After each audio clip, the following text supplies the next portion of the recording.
নমস্কার বন্ধুরা, আজ আমি আপনাদের সাথে শেয়ার করছি চিঁড়ের রসবড়া। খেতে ভীষণ সুন্দর এবং ভীষণ টেস্টি। কেউ বুঝতেই পারবে না যে এটা চিঁড়ে দিয়ে বানানো হয়েছে।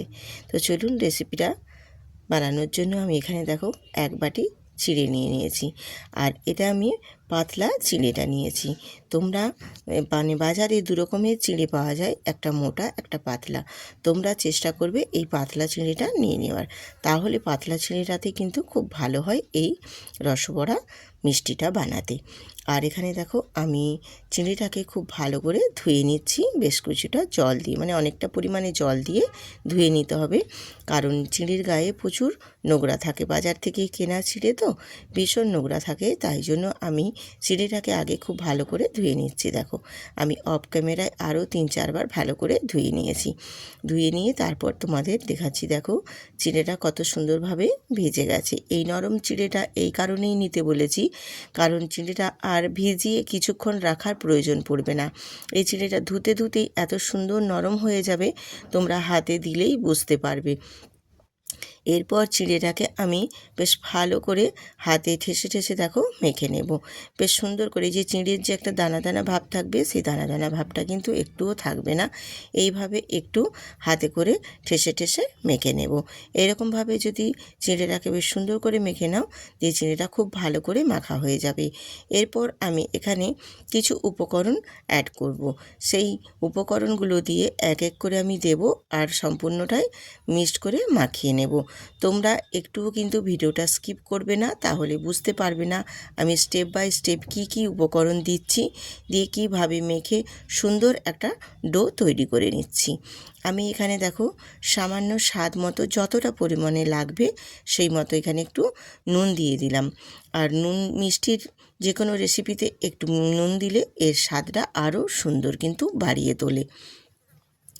এরপর আমি এখানে দিয়ে দিলাম 1/2 চামচের থেকেও কম বেকিং পাউডার।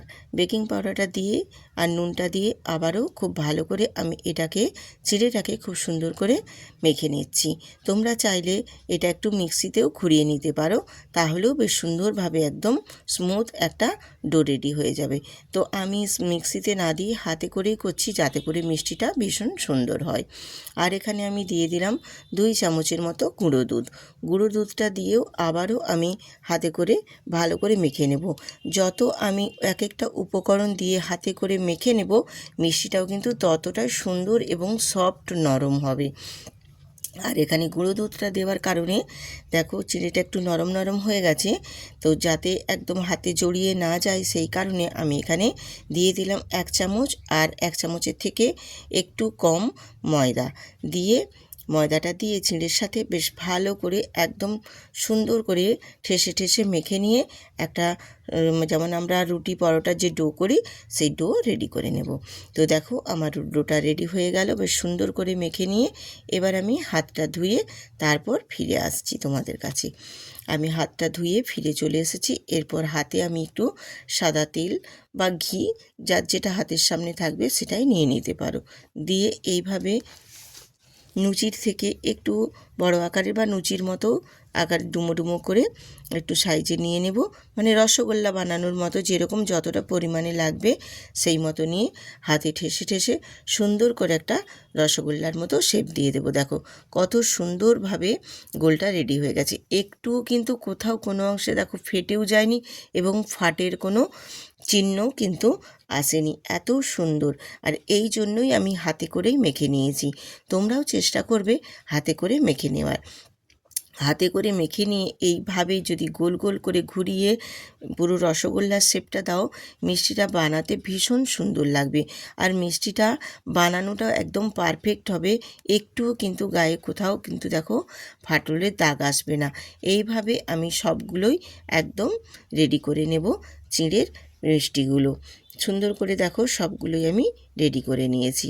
আমি রূপা, ব্লগস উইথ রূপা চ্যানেলে আপনাদের সবাইকে স্বাগত জানাই। আজকের এই রসবড়া মিষ্টির রেসিপিটা কন্টিনিউ করবেন, আশা করছি ভালো লাগবে। ভিডিওটিতে একটি লাইক দিয়ে ভিডিওটি প্রথম থেকে শেষ পর্যন্ত দেখার অনুরোধ রইল। এরপর আমি গ্যাসটা অন করে একটা কড়াই বসিয়ে দিয়ে দিয়েছি তেল, সাদা তেল কিছুটা। যাতে করে আমি মিষ্টিগুলো ভেজে নিতে পারি। আর তেলটা কিন্তু একটু বেশ ভালো মতো গরম করে নিয়ে তারপর আমি মিডিয়ামে রেখে আস্তে আস্তে করে মিষ্টিগুলোকে ভেজে নেব। আর ভেজে নেওয়ার সময় কিন্তু 2 থেকে 3 মিনিট সময় নিয়ে মিষ্টিগুলোকে সুন্দর করে ভেজে নেবে, যাতে করে একটার গায়ে একটা যেন না জড়িয়েও যায় বা একটা মিষ্টি নাড়তে গিয়ে যেন না ভেঙেও যায়। তার জন্য কিন্তু 2 থেকে 3 মিনিট সময় নিয়ে তারপর আস্তে আস্তে করে একটু খুন্তি দিয়ে হোক কি ছান্তা দিয়ে হোক একটু নাড়াচাড়া করতে হবে। এইভাবে একটু সময় নিয়ে মিষ্টিগুলোকে ভেজে নেওয়ার পর আস্তে আস্তে করে এইভাবে উল্টে দেবে, তাহলে দেখবে কারো গায়ে কারো লেগে যাবে না, বেশ সুন্দর করে ভাজা হবে। আর ঠিক কালারটাও দেখো বেশ লাল হয়ে চেঞ্জ হয়ে যাবে কালারটাও। তো দেখছো কত সুন্দরভাবে দেখো কালারটা চেঞ্জ হয়ে গেছে। আর মিষ্টিগুলো দেখো একেবারে কিন্তু সগোল হয়ে একদম বলের মতো হয়ে গেছে। দেখো মিষ্টিগুলো দেখতে কতটা সুন্দর হয়েছে। এই রকমভাবে ভেজে নিবে আর সুন্দর করে লাল লাল করে একদম কালারটাও চেঞ্জ হয়ে ভীষণ সুন্দরভাবে ভাজা হয়ে রেডি হয়ে যাবে। তো দেখো কালারটা অনেকটাই চেঞ্জ হয়ে গেছে। তো আর একটু ভেজে নেব যাতে আর একটু কালারটা চলে আসে। তো খুব কিন্তু কালোভাবে করবে না, তাহলে ভেজে নেওয়ার পর যখন আমি আবারও বাকি প্রসেসে যাব তখন কিন্তু মিষ্টিটা আরও বেশি ডিপ কালো লাগবে। তো ডিপ কালো যাতে না হয় ঠিক লালচে লালচে করে ভেজে নিয়ে তারপর তোমাদের তুলে দেখিয়ে দিচ্ছি কালারটা কতটা সুন্দর রেখে মিষ্টিগুলো ভেজে নিতে হবে। এই রকমভাবে মিষ্টিগুলোর কালারটা ঠিকঠাক মতো রেখে ভেজে নিবে। আমি যেরকমভাবে ভেজে নিচ্ছি এই রকমভাবে দেখো কালারটা সুন্দরভাবে রেখে তারপর মিষ্টিগুলোকে ভেজে আমি তুলে নিলাম। কতটা সুন্দর হয়েছে দেখো, একটুও কিন্তু কারো গায়ে কারো জড়িয়েও যায়নি আর ভেঙেও কিন্তু যায়নি। এবারে বাকি আর যেগুলো আছে মিষ্টি সেগুলোকেও ঠিক একই প্রসেসেই আমি একই রকমভাবে ভেজে নেব। ভেজে নিয়ে তারপর তোমাদের কাছে ফিরে আসছি। সমস্ত মিষ্টিগুলো আমি ভেজে নিয়ে তোমাদের দেখিয়ে দিচ্ছি। তো দেখো মিষ্টিগুলো আমার বেশ সবগুলোই ভাজা হয়ে গেছে। আর প্রতিটা মিষ্টির কালারটা দেখো একদম সুন্দরভাবে এসছে। আর মিষ্টিগুলো কিন্তু একটুও কোথাও ফেটে যায়নি। দেখো চিঁড়ের বলে কিন্তু কেউ বুঝতেই পারবে না যে এটা চিঁড়ের রসবড়ার মিষ্টি বানানো, এত সুন্দর হবে। এরপর আমি মিষ্টিগুলো ভেজে নেওয়ার পর একটা রসের শিরা বানিয়ে নেব। তো শিরাটা বানানোর জন্য আমি আবারও গ্যাসেতে কড়াই বসিয়ে দিয়ে দিয়েছি এখানে 1 কাপ চিনি। আর 1 কাপ চিনির জন্য এখানে দিয়েছি 2 কাপ জল। আর দিয়ে দিয়েছি 4-5টা এখানে গুড়ের বাতাসা দিয়ে এখানে চিনির সাথে খুব ভালো করে ডিমোল্ড করে চিনিটা মিশিয়ে নেব জলের সাথে। তাহলে এই শিরার যে কালারটা আসবে কালারটা ভীষণ সুন্দর আসবে। এই কারণেই আমি এখানে গুড়ের বাতাসা ইউজ করেছি। তোমরা চাইলে গুড়ের বাতাসাটা না দিয়েও চিনি দিয়েও শুধু শিরাটা বানিয়ে নিতে পারো। আমি শুধু কালারটা সুন্দর আনার জন্য এখানে গুড়ের বাতাসা কয়েকটা দিয়েছি। আর দিয়ে দিয়েছি 2টো এলাচ ফাটিয়ে, যাতে করে শিরাটা স্বাদটা বেশ সুন্দর আসে। তো এইভাবে চিনিটা সাথে খুব ভালো করে গুলিয়ে নিয়ে চিনি আর বাতাসাটা দিয়ে খুব ভালো করে গুলিয়ে নিয়ে গুলানো যখন হয়ে যাবে তখন চিনির শিরাটা বেশ ভালো করে ফুটিয়ে নেব 4 থেকে 5 মিনিট মতো। বেশ সুন্দরভাবে যখন গুলে একদম ফুটে উঠবে তখন বুঝে নেবে চিনির শিরাটা ঠিকঠাক মতো রেডি হয়ে গেছে। আর এটা চিনির শিরাটা কিন্তু খুব গাঢ় করব না, মোটামুটি ফুটে সমস্ত কিছু একদম ঠিকঠাক মতো রেডি হয়ে গেলে 5 মিনিট মতো সময় নিয়ে শিরাটা ফুটিয়ে নিলেই একদম পারফেক্টভাবে রেডি হয়ে যাবে। আর কালারটাও কত সুন্দর এসেছে দেখো, দেখলেই তোমরাও নিশ্চয়ই বুঝতে পারবে যে সত্যি কালারটাও ভীষণ সুন্দর এসেছে।